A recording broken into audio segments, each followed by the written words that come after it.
Bueno, en esta clase número 7 del práctico nos dedicamos a estudiar el circuito, a modelar el comportamiento de algunos circuitos por medio de la transformada de Laplace. Entonces, incluso utilizaríamos algunos métodos sistemáticos y en este contexto, bueno, el primer paso se propone como el problema 3.6 de la guía de ejercicio que encontramos con este detalle. Resulta que digamos, se plantea para este circuito una configuración donde hay dos mallas y a partir de esas dos mallas encontramos esta información. Bueno, hay dos inductores a su vez acoplados, por lo tanto hay un autotransformador en este circuito. Otra característica relevante es que la fuente directamente está expresada con esta ley B sub 1 igual a 12 por E a la menos 10 por T. Entonces no se trata de una fuente de corriente continua ni una fuente sinusoidal, sino que digamos, tiene un modelo matemático que nos obliga, digamos, a modelar el comportamiento de este circuito por medio de la transformada de Laplace. Se pide aplicar el método de las corrientes de malla y suponer que las corrientes se desarrollan en sentido antihorario. Y entonces la consigna específicamente pide modelar I1ds, donde I sub 1 es la corriente en la malla dispuesta hacia la izquierda, y pide expresar el polinomio del denominador que se espera hallar en I1ds, de forma que podamos saber el orden de ese denominador y consecuentemente la cantidad de polos, que por su parte se va a corresponder con la cantidad de términos que habría en una suma de fracciones parciales. Entonces la consigna en realidad pide encontrar el denominador de I1ds, pero nosotros buscaríamos dar algunos pasos más hasta llegar a modelar incluso la corriente en el dominio del tiempo. Entonces, dada esa información, entonces nos concentramos, digamos, en la operatoria que se sugiere ahora. Bueno, tendríamos entonces un circuito con dos mallas. Estaría el resistor R1 modelado, digamos, este problema en el dominio operacional. Entonces vamos a decir que lo que vamos a hacer en realidad es directamente el circuito operacional equivalente. Entonces, para este circuito operacional equivalente encontramos esta configuración. El resistor R1 aparece, digamos, modelado de forma invariante en este dominio. No obstante, ahora nos concentraríamos en la fuente, que pasaría a ser B sub 1 de S. Luego tenemos los dos inductores. Tendríamos una rama, digamos, que comparten las dos mallas. En una de esas ramas está el inductor que se denomina L2, por lo tanto lo modelamos como S por L2. Ponemos el punto hacia abajo, tal como sugiere el circuito indicado en la guía de ejercicios. Tenemos el inductor S por L1, modelado de esa forma, quiero decir, en el dominio operacional. Lo que nos falta agregar es el detalle de un resistor R2 que aparece en la malla del lado izquierdo. Entonces, con esa información, agregamos algunos detalles. El inductor L1 tiene el punto hacia la izquierda y hay un acoplamiento mutuo entre las dos, hay un acoplamiento, entre los dos inductores que lo modelamos, podría ser con S por M, nuestra sugerida la notación para la inductancia mutua. Y entonces tenemos que según la consigna se invitaba a considerar que las corrientes se desarrollan en sentido antihorario. Entonces esta sería I sub 1 de S. Tendríamos también I sub 2 de S, I sub 2 de S. Y en función de eso, bueno, el detalle que queda es que tenemos la fuente B1 de t expresada con este modelo matemático 12 por e a la menos 10 por t. Bueno, así que a partir de eso podemos comenzar a buscar una solución. Encontramos entonces este camino como posible. Bueno, como hay un problema con un autotransformador, podríamos comenzar entonces con un sistema de ecuaciones de acuerdo con el método de las corrientes de malla.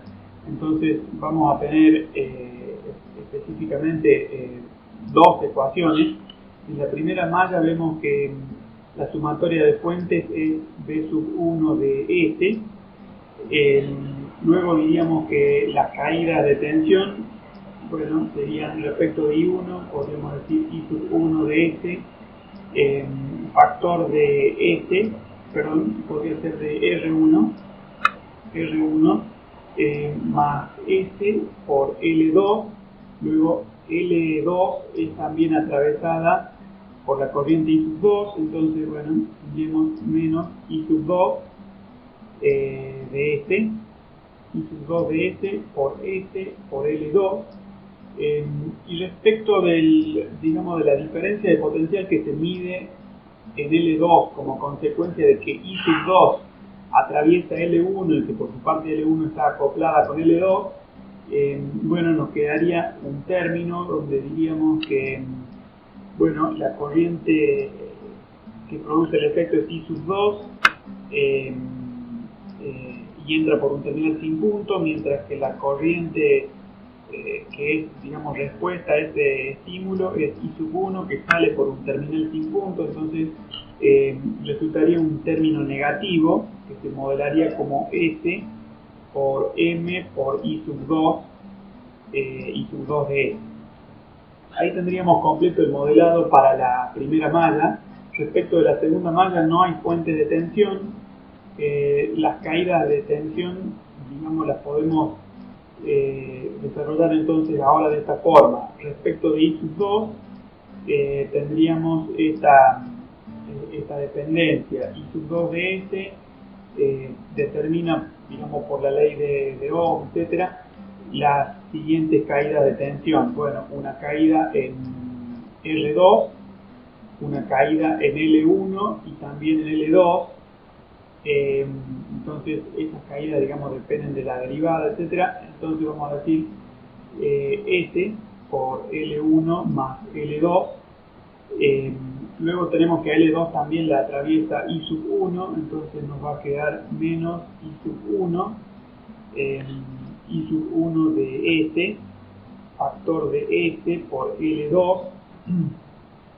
Luego podríamos decir que en el inductor L1 se desarrolla una diferencia de potencial que depende de la corriente I sub 1 que atraviesa el inductor L2 que está acoplado a este inductor L1. Entonces el término sería, bueno, S por M por I sub 1 de S, y en este contexto diríamos que la corriente I sub 1 que entra por un terminal con punto en L2 produce una diferencia de potencial observable sobre L1, y en L1 la corriente es saliente por el terminal con punto. Por lo tanto, una vez más justificamos que este término lleva un signo negativo. Bueno, respecto del autotransformador, es decir, este par de bobinas acopladas que están en la segunda malla, bueno, podríamos anticipar que va a haber un término con esta forma algebraica: 2 por S por M, y la corriente de la segunda malla es I sub 2. Entonces la escribo de esta forma para evitar que se me desplace la pantalla. A ver si puedo corregir. Entonces hacemos así. Vamos a ver qué lugar. Bien, entonces lo que nos falta es ponerle el signo a este término. Bueno, entonces I sub 2 entra por un terminal sin punto en L1 y produce una tensión observable en L2, mientras que en L2 la corriente saliente sería I sub 2 y sale por un terminal con punto, entonces el signo sería positivo. Bien, podríamos hacer el mismo análisis desde L2 hacia L1, pero bueno, se verificaría el mismo signo. A esta ecuación matricial la podemos traducir ahora en una representación, quise decir, a este sistema de ecuaciones lo podemos traducir en una ecuación matricial, que sería la siguiente: el vector de tensiones dado por B sub 1 de F y 0, la matriz de impedancia de este circuito ahora pasaría a ser, bueno, I1 es factor de R1 más S por L2, luego tendríamos menos S factor de L2 más M, luego tendríamos una vez más menos S factor de L2 sumado con M, y la impedancia operacional propia de la malla 2 resultarían estos términos que dependen de I sub 2 en la segunda ecuación. Entonces concretamente sería, bueno, R2 más S por L1 más L2, más 2 por S por M, más 2 entonces por S por M, y falta el vector columna con las corrientes de cada malla expresadas en el dominio operacional. Entonces I sub 1 de S e I sub 2 de S son las variables, las expresiones que faltan. Bien, a partir de eso, bueno, quisiéramos conocer, de acuerdo a la consigna, I sub 1 de S, que sabemos, de acuerdo a la regla de Kramer, que estaría dada por este cociente, el determinante de la matriz sustituta 1 dividido en el determinante de la matriz de impedancia. Bueno, dicho de esa forma, podríamos decir que el determinante de la matriz sustituta 1 pasaría a ser, bueno, BS1 de S por este término que sería, bueno, directamente podríamos escribir R2 más S por L1 más L2 más 2 por S por M. Bueno, este sería el numerador de este modelo operacional para la corriente en la primera malla. Bueno, respecto del denominador tendríamos, bueno, este factor R1 más S por L2, factor entonces de la expresión siguiente. Tendríamos, bueno, R2 más S factor de L1 más L2, que a su vez se suma con 2 por S por M. Bueno, esta es la diagonal principal, y la diagonal inversa resultaría en esta composición, S al cuadrado por L2 sub 2 más M al cuadrado. No obstante, bueno, hasta ahí ya tenemos una primera noción. Fíjense, en el numerador encontramos que este numerador hasta aquí parece de orden 1, el denominador hasta aquí parece de orden 2. No obstante, resulta que tenemos que tener en cuenta un caso, digamos, particular en este ejercicio, y es que la fuente necesitamos modelarla en el dominio operacional. Bueno, entonces esta función, con ayuda de una tabla de transformadas la podemos llevar al dominio operacional, y podríamos decir entonces con esa metodología que BC1 de S, que es la transformada de Laplace podemos decirle B1 de S. Entonces B1 de S, que es la transformada de Laplace de B1 de T, resulta ser en este caso 12 sobre S más 10, 12 sobre S más 10. Entonces, con esta expresión podemos seguir trabajando ahora. Bueno, no obstante, esta expresión es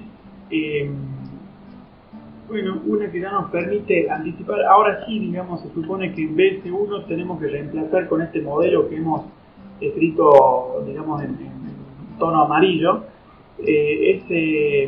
Esta expresión nos haría ver que el denominador tiene orden 3, por lo tanto ya estaríamos pudiendo saber que en la suma de fracciones parciales habría 3 términos. Bueno, no obstante, podemos avanzar un poco más respecto de decir que si nos encontramos con este tipo de problemas, quisiéramos saber, digamos, cómo seguir operativamente. Quiero decir, es un circuito relativamente sencillo, y solo hasta este punto ya tenemos varias ecuaciones bastante engorrosas, o si se quiere difíciles de manejar, al menos a mano. Entonces la perspectiva de aquí en adelante sería mostrar qué hacemos si en el ejercicio profesional nos encontramos con una problemática como esta, es decir, cómo seguimos. Bueno, una referencia sería usar una PC, pero cómo usar una PC para hacer un cálculo de este tipo, bueno, es lo que trataríamos de ilustrar. Para hacer eso podríamos decir que organizamos un poco la notación, si les parece. A este factor que aparece en el numerador le podríamos llamar B de S. Al primer factor que aparece en el denominador le podríamos llamar A de S. Al segundo factor lo encontraríamos siendo una vez más el B de S que habíamos definido antes, y a este último factor le podríamos llamar, si les parece, C de S al cuadrado. Entonces, C cuadrado de S. Respecto de la expresión para B1 de S, al denominador podríamos ponerle un nombre y llamarle, si les parece, D de S. Bien, entonces a partir de ahí, con ánimo de tener cierta claridad, transcribiría incluso qué significa cada una de estas definiciones. Bueno, entonces estaríamos diciendo que A de S es igual a R1 más S por L2. Respecto de B de S, habríamos dicho que vale, R2 más S por L1 más L2 más 2 veces S por M. Bien, entonces en este contexto se podría simplificar el modelo de B sub 2 por lo que estoy viendo. Entonces directamente podríamos haber dicho de forma más ordenada, también con ADS podríamos haber hecho el ordenamiento de acuerdo a las potencias, digamos, decrecientes de S. Entonces para ADS tal vez es más, claro ver esta relación S por L2 más R1. Entonces tenemos la potencia 1 antes que la potencia 0. Bien, para el denominador entonces tenemos S factor de 2m más L1 más L2 sumado con R2. Entonces también tenemos la potencia 1 antes que la potencia 0. Bien, eso nos va a servir para usar un cierto software que ahora les voy a proponer. CDS es igual a S por L2 sumado con M. y por su parte podríamos decir que DDS entonces es igual a S más 10. Entonces tenemos los polinomios expresados de acuerdo a las potencias decrecientes de S. Bien, esa regla de ordenamiento con las potencias decrecientes las podemos usar en Python. Entonces, digamos, yendo a Python expresamos los coeficientes de cada polinomio formando un vector o digamos un arreglo, y a partir de eso, bueno, acá vamos a ver cómo podemos aprovechar una librería de Python, un par de librerías de Python. Bueno, desconozco cuál es la forma más frecuente de nombrarla, pero sería algo así como NumPy y SciPy. Entonces, digamos, con estas dos librerías lo que podemos hacer es directamente resolver las operaciones. Por ejemplo, si volvemos a esta expresión manuscrita, vemos que hay que multiplicar a de s por b de s. Esa es una multiplicación de polinomios. La multiplicación de polinomios se corresponde con con el concepto de convolución. Entonces está la función convolución que aprovechamos, y de esa manera vamos resolviendo las multiplicaciones entre polinomios hasta que tenemos completamente desarrollado, y sin haberlo hecho, digamos, manualmente, al cálculo de los coeficientes. Y luego de eso directamente podemos usar también una cierta función, que es la función residuo, un método para determinar cuáles son específicamente los residuos de este polinomio. Entonces, en este contexto encontramos estos resultados. Bien, entonces encontramos que hay tres polos. Bueno, ya habíamos visto que el polinomio del denominador tenía orden 3, por lo tanto es razonable encontrar tres polos, y por lo tanto va a haber tres residuos. Entonces, los resultados específicamente son estos. K sub 1 igual a menos 0,17.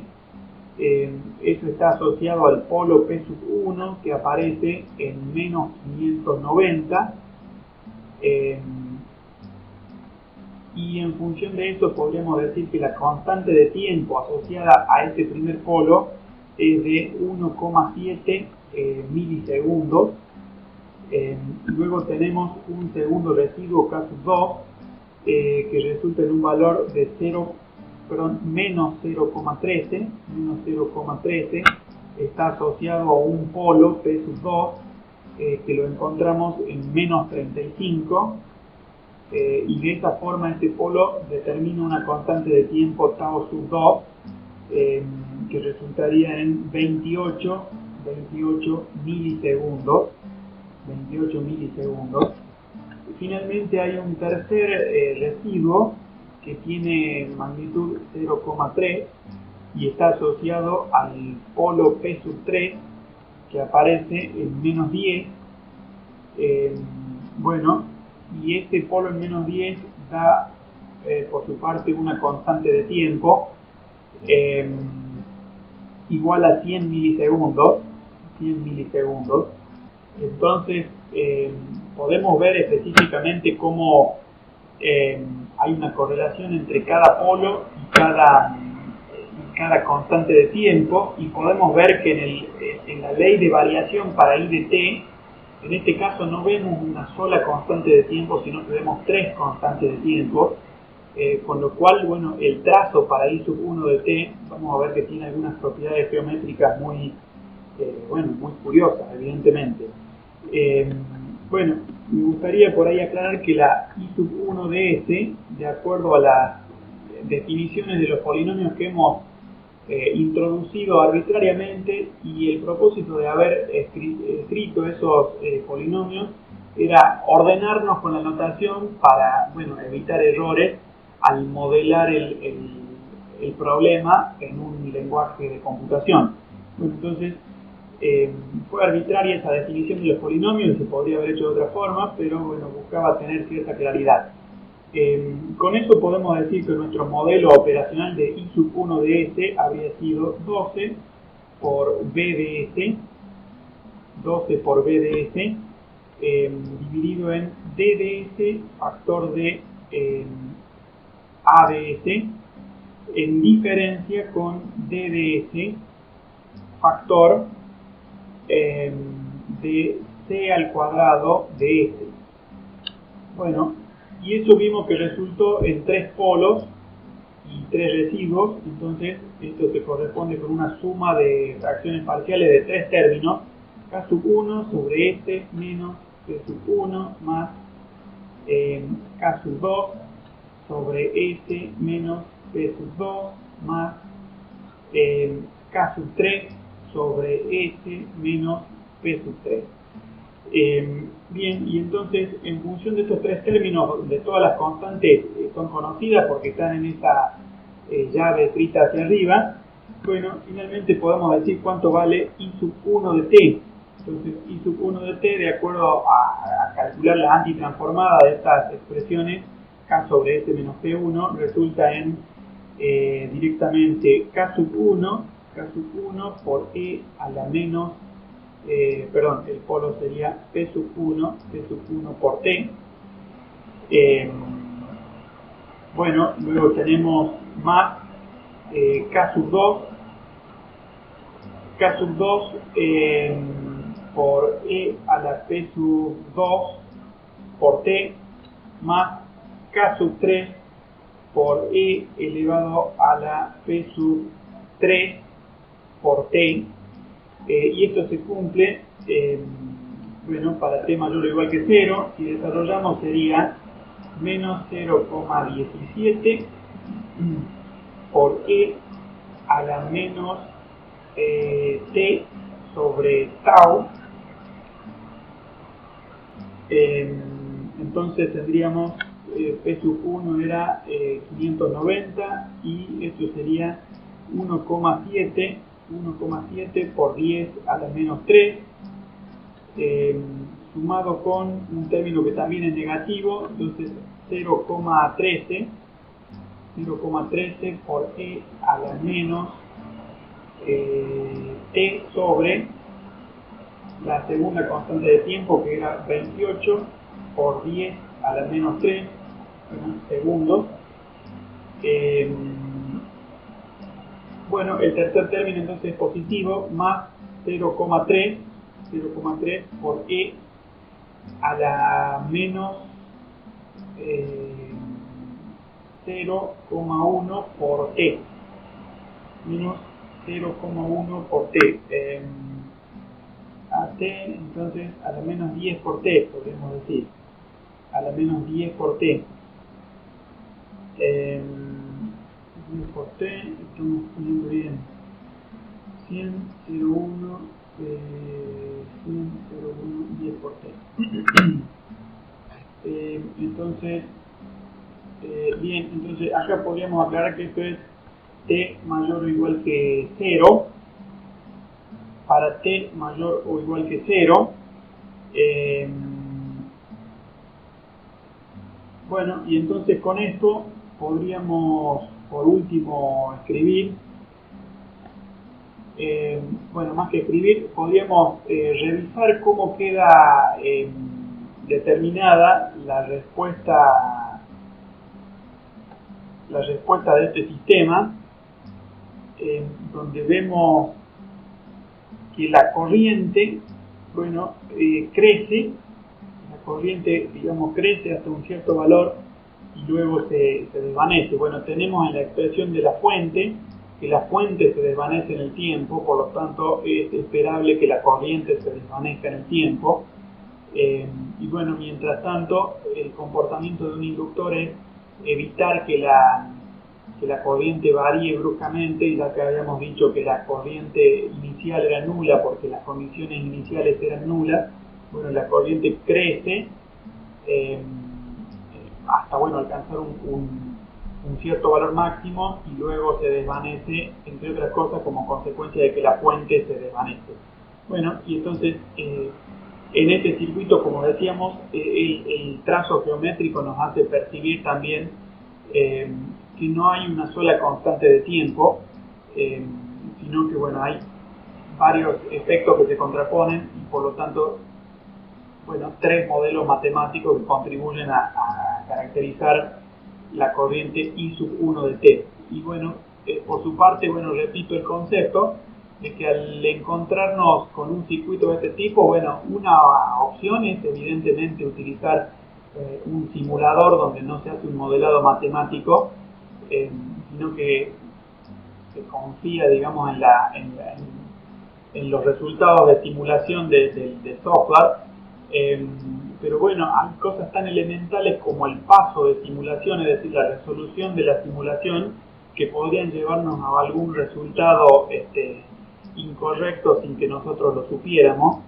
Entonces, una forma algo más segura de establecer un resultado respecto de, por ejemplo, como pedía esta consigna, la I1 de T, una forma más segura es hacer un modelado matemático, pero evidentemente este modelado matemático se basó en el cálculo de residuos dado por una herramienta computacional, tal como tenemos, digamos, en este resultado, que sabemos que provienen del programa mostrado, bueno, a base, creado con un script de Python. Bueno, entonces esta sería una forma que sugiere cómo resolver un problema de cálculo numérico haciendo uso de un software que incluso es gratuito.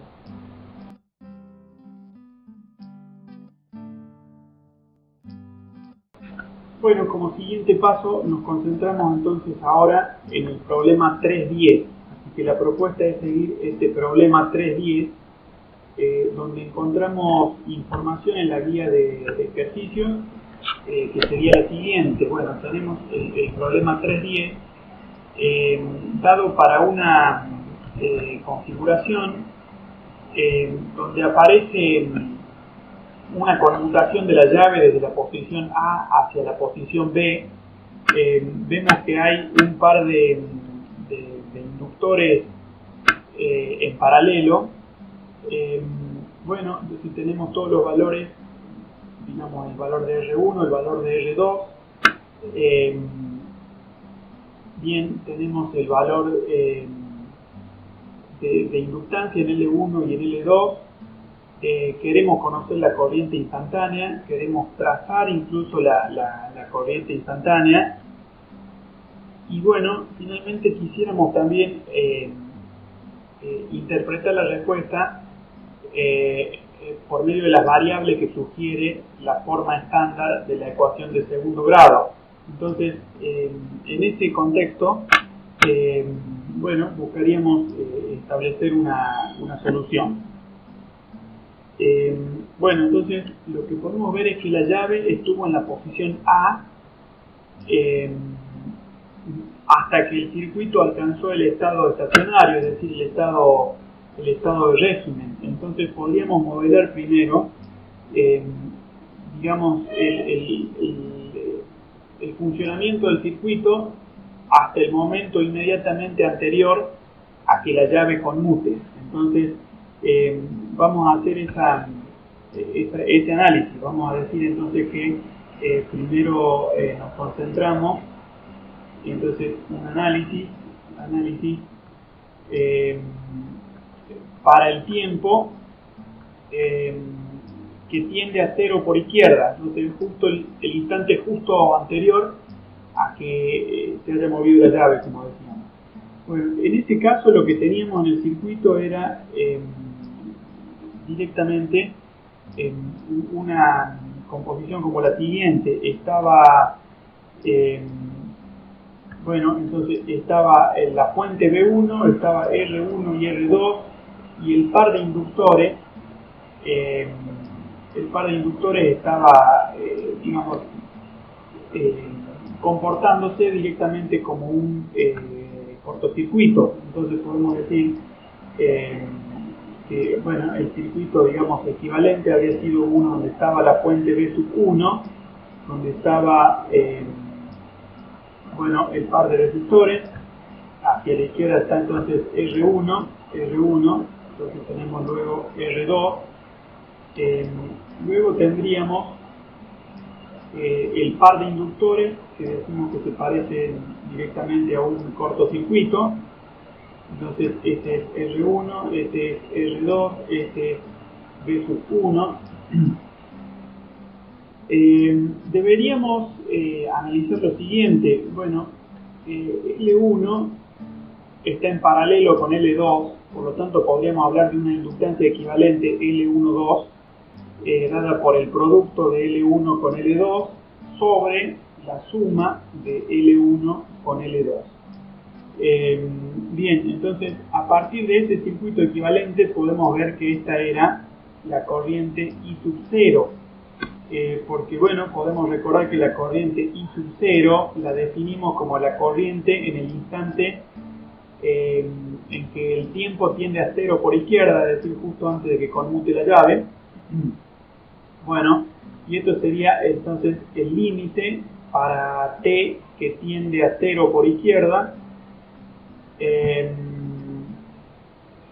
bueno, de la corriente I de t, que específicamente sería equivalente, digamos, al cociente que sugiere la ley de Ohm. Entonces esto sería B sub 1 dividido en la suma de R1 con R2.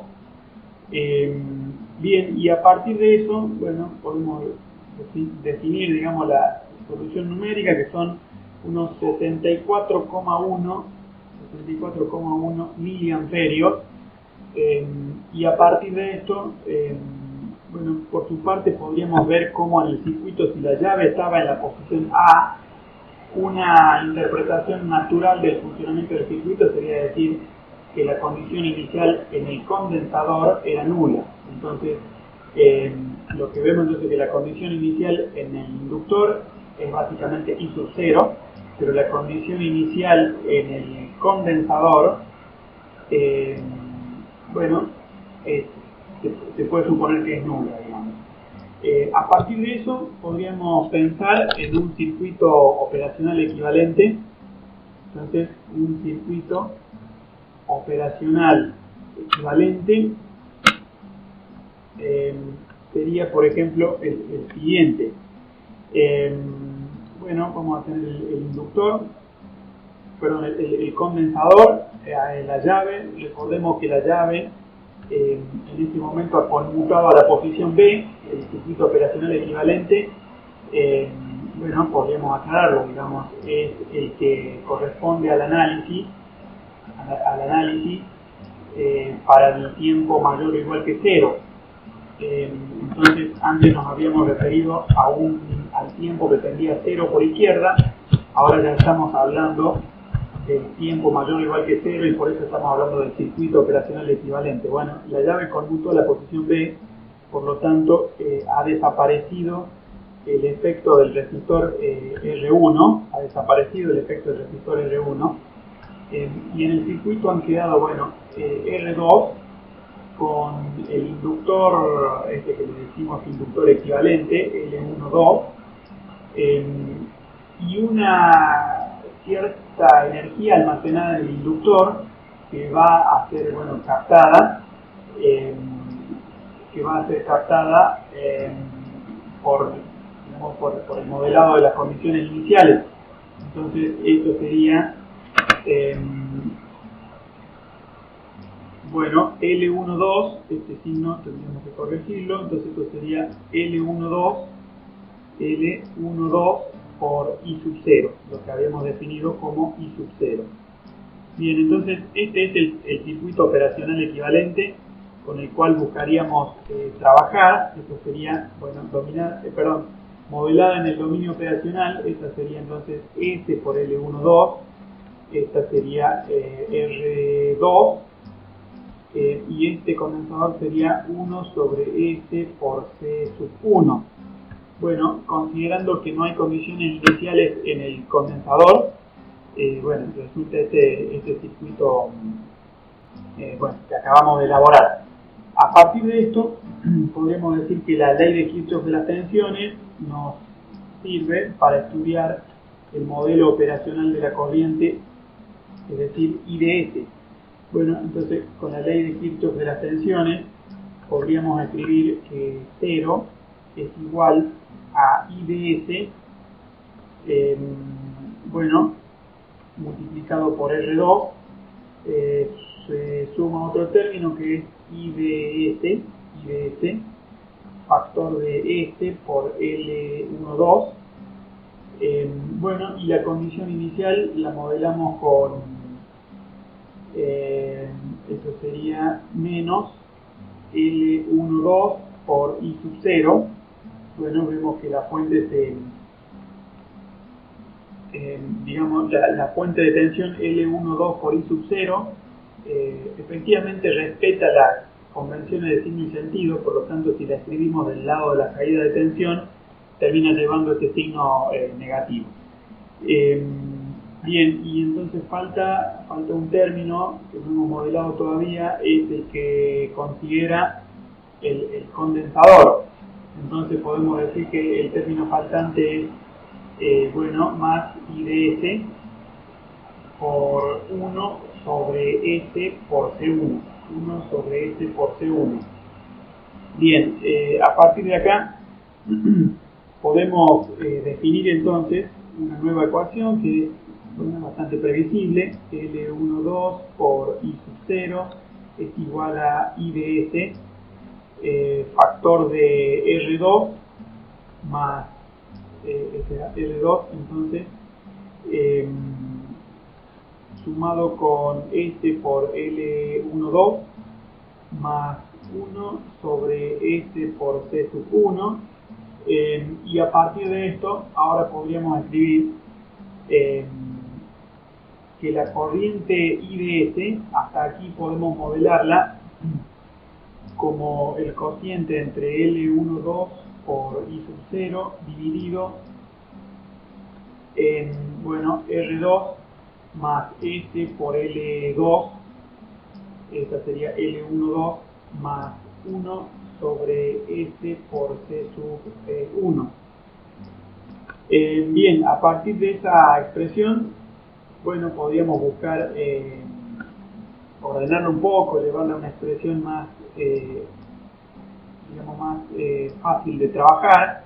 Entonces podríamos multiplicar por S en el numerador y el denominador, es decir, podríamos multiplicar por S, y a su vez podríamos entonces podríamos multiplicar por S y podríamos dividir por L12, entonces por S sobre L12. De esta forma encontraríamos esta expresión. Directamente encontraríamos bien S por I sub 0 dividido en S al cuadrado más, bueno, S por R2 por L12. Habíamos dividido por L12, entonces este sería más bien, mejor dicho, quiero decir que esto sería R2, bueno, teníamos R2 sobre L12, bien, más, luego nos habría quedado 1 sobre L12 por C sub 1, bien, entonces ese habría sido el último término. A partir de esto podríamos decir que la operatoria, digamos, es relativamente intuitiva. Podríamos decir que reemplazando valores,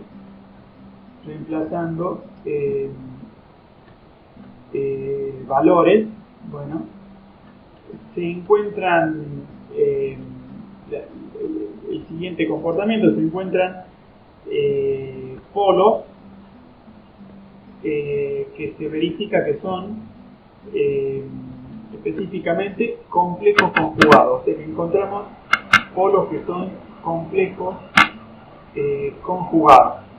Bien, entonces al ver que estos polos son complejos conjugados, resolviendo, digamos, las raíces para este polinomio, podemos, digamos, hacer una representación de lo que eso significa. O sea, tendríamos dos polos, es decir, un par de polos. P sub 1 va a ser igual a, bueno, menos A más JB. El otro polo es complejo conjugado del primero, entonces esto sería menos A menos JB. Frente a lo cual podemos decir ahora que la IDS que venimos trabajando se puede escribir de esta forma.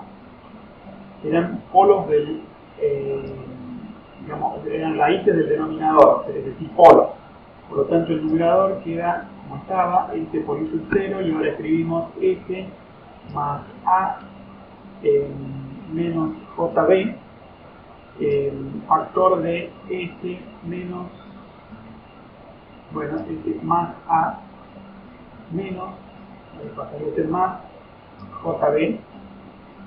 Bueno, podemos hacer el análisis de cómo se desarrolla esto. Bueno, escribamos así, S más A menos JB por S más A más J por B, resulta en esta expresión tendríamos S al cuadrado más S por A más JSB, luego tendríamos más S por A más A al cuadrado sería el término que sigue, luego tendríamos menos J por AB, menos J por A por B, luego tendríamos más J por SB, entonces más J por S por B, más J por AB, bueno, J por AB, más B al cuadrado, bien, y entonces con esto podemos ver que podemos hacer algunas simplificaciones, que sería JSB se cancela con menos JSB, este era, acá hay un signo que está incorrecto, entonces el tercer término era, teníamos S al cuadrado, teníamos entonces S al cuadrado menos JSB más SA más A al cuadrado menos J por AB más J por SB más J por AB una vez más, bueno, y más B al cuadrado. Bueno, entonces en este primer término efectivamente estaba incorrecto el signo. Podemos cancelar entonces varios de estos términos, menos JSB cancela JSB positivo, menos JAB cancela JAB positivo. Y luego acá vemos que hay, digamos, tres términos, digamos, S al cuadrado más S por A más A al cuadrado, pero este SA pasa a ser 2SA, con lo cual, bueno, se puede, digamos, chequear cómo esta configuración es, cómo esta multiplicación, perdón, resulta en esta expresión S más A al cuadrado. Son los términos que provienen de los, digamos, es la conformación, la expansión del binomio al cuadrado. Entonces esos términos resaltados en amarillo conforman, digamos, este término que acabamos de escribir, y luego queda más B al cuadrado. Así que ante el caso de tener polos complejos conjugados, encontramos una expresión que efectivamente, digamos, no tiene la variable j, con lo cual ahora podemos decir que IDS completamos arriba con esta con este denominador, s más a al cuadrado, s más a al cuadrado, sumado con b al cuadrado, y el numerador era s por i sub 0. Bueno, entonces ahí tenemos una expresión con la cual podemos operar ahora. Bueno, entonces esta i sub 0, esta i de s, quisiéramos finalmente antitransformarla si es posible. Entonces lo que podemos hacer es dejar esta expresión s por i sub 0. Bueno, vamos a forzar la aparición del valor b en el numerador. Entonces vamos a decir que el numerador era s más a al cuadrado, sumado con b.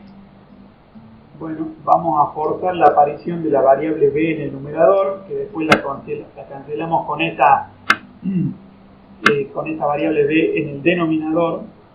Y de esa forma el segundo término lo podemos encontrar en una tabla de antitransformadas. Esto sería entonces básicamente s, podemos decir que esto es igual a s por i sub 0 por una h de s. Bueno, entonces le vamos a llamar h de s, vamos a decir así, s por h de s por h de s. Bien, entonces a partir de eso resulta que h de s evidentemente es esta configuración, digamos, o esta expresión i sub 0, esta es h de s, entonces i sub 0 sobre s más a al cuadrado sumado con b, b también es al cuadrado. Entonces acá hay que agregar, digamos, este exponente, b al cuadrado es lo que está en el denominador. Bien, a partir de eso resulta que la antitransformada de h de s, la antitransformada de este término que tenemos expresado hasta acá, entonces la antitransformada de este término es una que conocemos. Entonces podemos decir que bueno, tenemos la antitransformada de esta expresión que resaltamos. Bueno, lo voy a escribir de otra forma. Este factor me interesa resaltarlo, pero quiero decir lo siguiente. Acá tenemos que bueno, la antitransformada de esta expresión, que resulta ser b sobre s más a al cuadrado sumado con b al cuadrado, bueno, está tabulada, es un caso típico que directamente resulta en i a la menos a por t por el seno de b por t. Entonces esa es la antitransformada de la expresión que teníamos resaltada con esta llave en color naranja. Así que en este contexto podríamos decir que, bueno, h de t, entonces resultaría ser igual a i sub 0 sobre b, i sub 0 sobre b. Bueno, entonces h de t, aclaro, h de t es la antitransformada de h de s, y le habíamos llamado h de s, a toda esta expresión. Entonces ahora podemos decir que h de t, siendo h de t la antitransformada de h de s, podemos escribirla como, bueno, i sub 0 dividido en b por i a la menos a por t por el seno de b por t. Bueno, entonces esto siempre para t mayor o igual que 0. Entonces esta h de t en realidad todavía no es nuestra solución final, porque podemos decir ahora que en realidad la I de S es, tal como dijimos, S de S, H de S. Y entonces acá buscaríamos otra propiedad, digamos, de la transformada de Laplace, que es la siguiente. I de T, evidentemente, sería la transformada de Laplace, la antitransformada de Laplace de I de S. Y entonces, en consecuencia, sería la antitransformada de Laplace de S por H de S. Así que esto resulta ser directamente la derivada de H de T respecto del tiempo. Quiero decir, si la variable operacional es S, la transformada de S por una cierta función es la derivada de la función en el dominio del tiempo. Bueno, sé que ahora lo que tenemos que buscar es derivar nuestra expresión para H de T, pero resulta ser que podemos verla como un producto. Entonces, en este producto encontraríamos en principio dos términos que podríamos sugerir que sean los siguientes. U podría ser E a la menos AT, entonces eso le podríamos llamar U de T. Podríamos llamarle por su parte B de T a la función sinusoidal.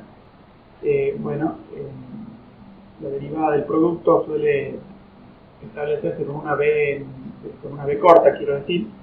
Entonces, ahora podríamos decir, que recordemos cómo la derivada respecto del tiempo de una función que está definida como el producto de una U de T por una B de T, proviene de establecer una suma donde ponemos la derivada de U de T respecto del tiempo por B de T sin derivar, y se suma con U de T sin derivar por la derivada respecto del tiempo de esta función B de T que habíamos definido.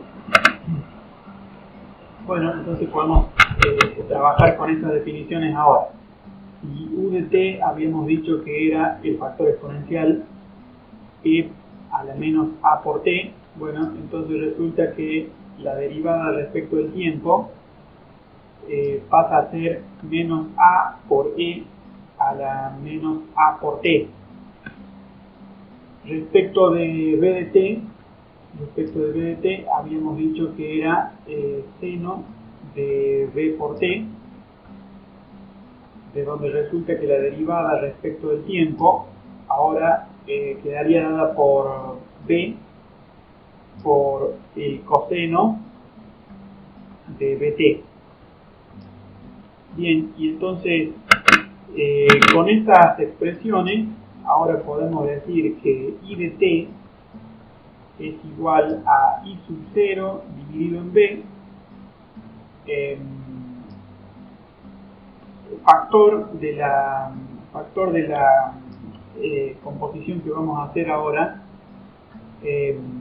siguiendo este modelo que habíamos establecido antes.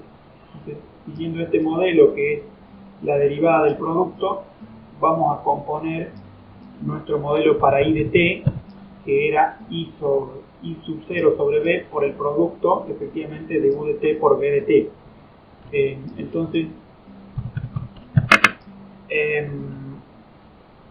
bien, entonces ahora podemos decir entonces que lo que resulta es esta composición: menos A por B, menos A entonces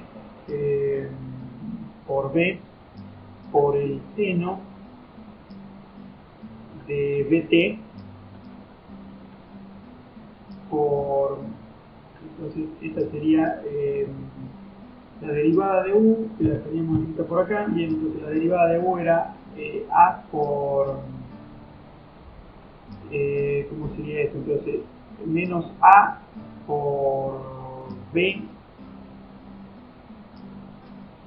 menos A por el seno de BT. Entonces esto lo escribo más claro. La derivada de u dijimos que era menos a por e a la menos a por t. B sin derivar era seno de b por t. Luego teníamos el segundo término era u de t, es decir, u de t pasaría a ser e a la menos a por t por la derivada de b de t, que había sido b por el coseno de b por t, coseno de b por t.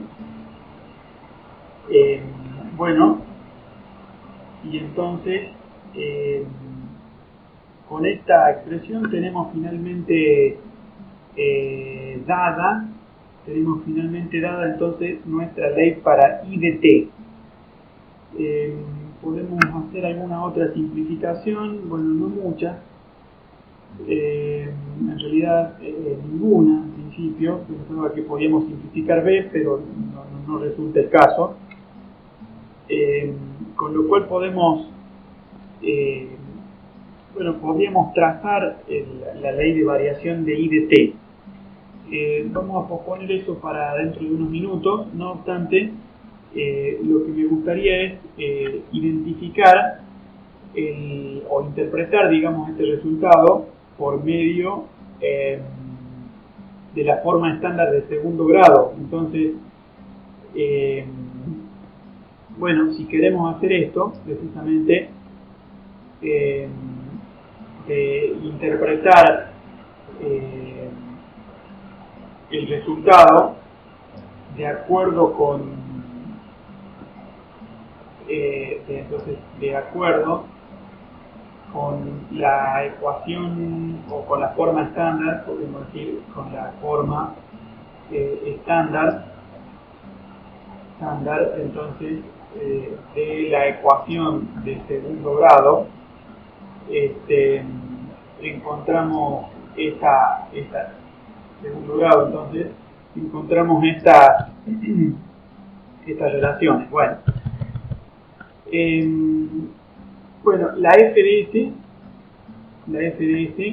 bueno, la forma estándar de segundo grado ya sabemos que aparece cuando hay dos dispositivos que almacenan energía bajo, digamos, naturaleza diferente. Bueno, acá tenemos, en la consigna tenemos inductores que almacenan energía electromagnética y condensadores que almacenan energía electrostática, digamos. Entonces, con ese anticipo podemos efectivamente referirnos a la forma estándar de la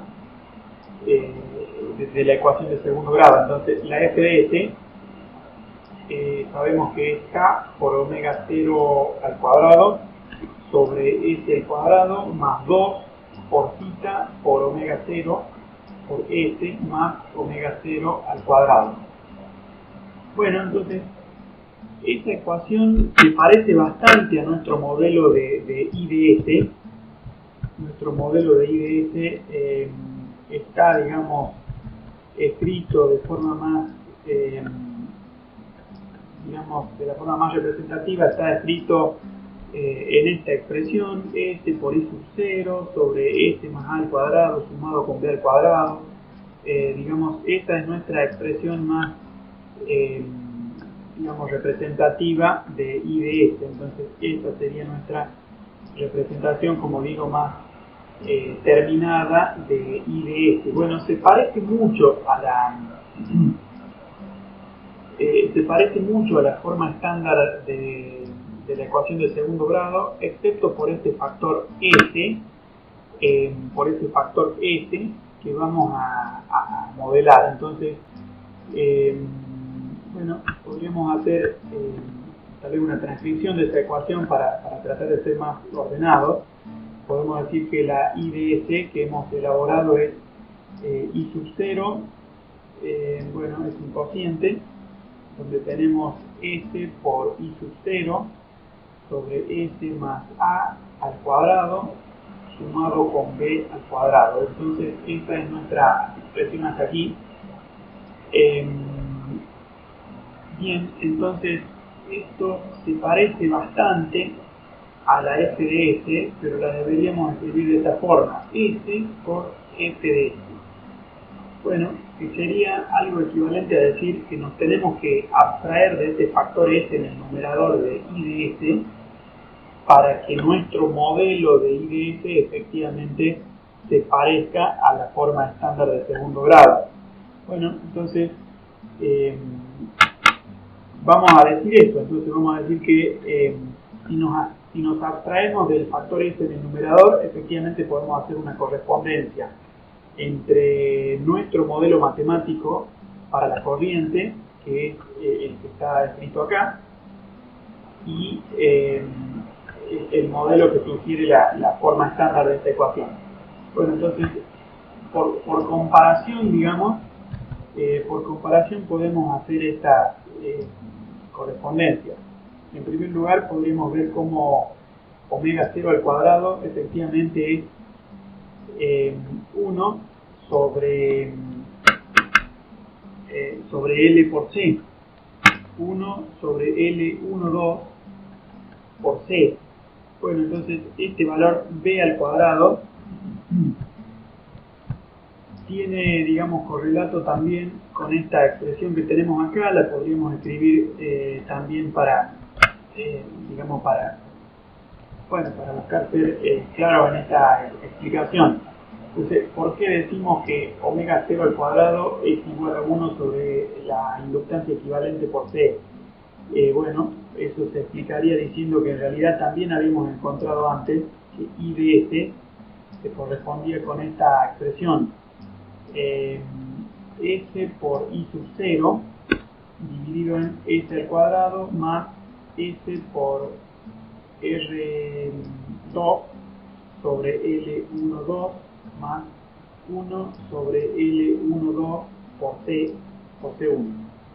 Entonces, este era C1. Bien, entonces esta expresión es la que teníamos dada previamente.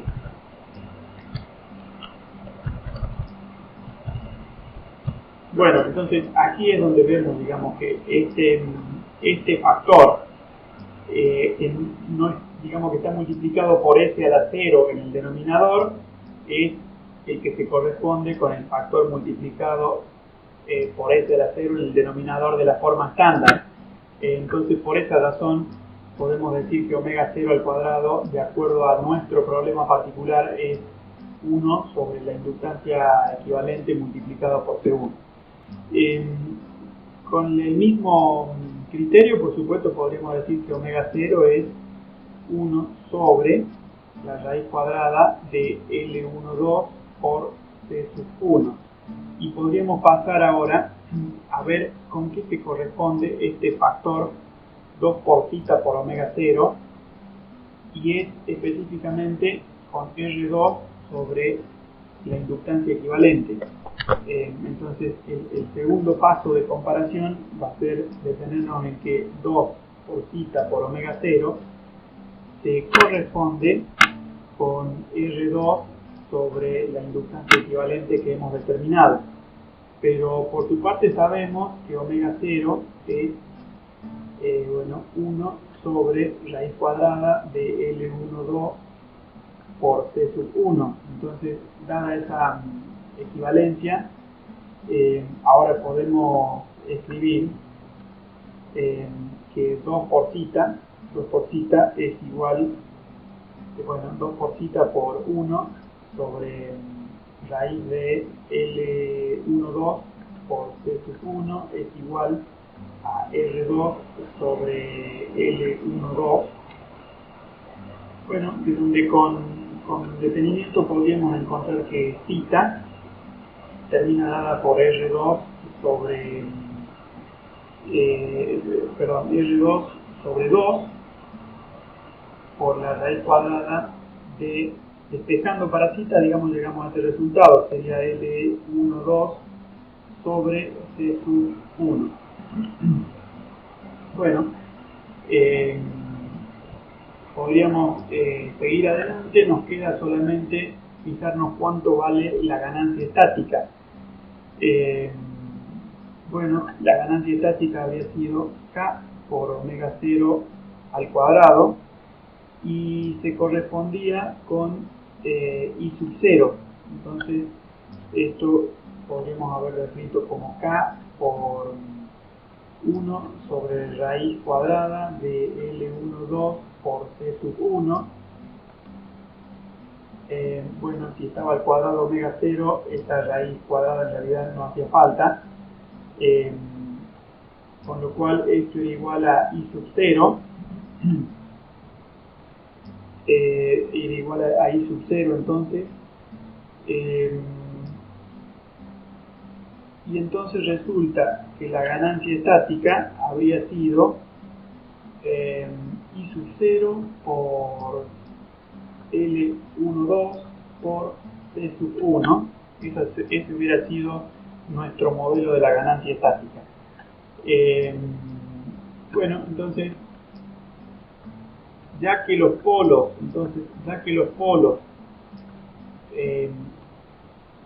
se encontraron complejos conjugados,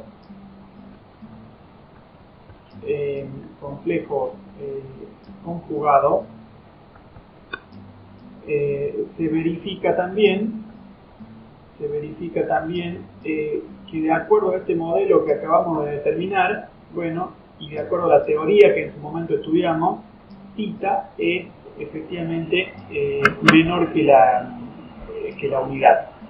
Entonces, bueno, más allá del factor este que aparecía en el numerador, resulta que igualmente podemos identificar las variables de la forma estándar de la ecuación de segundo grado para este problema, tal como acabamos de hacer.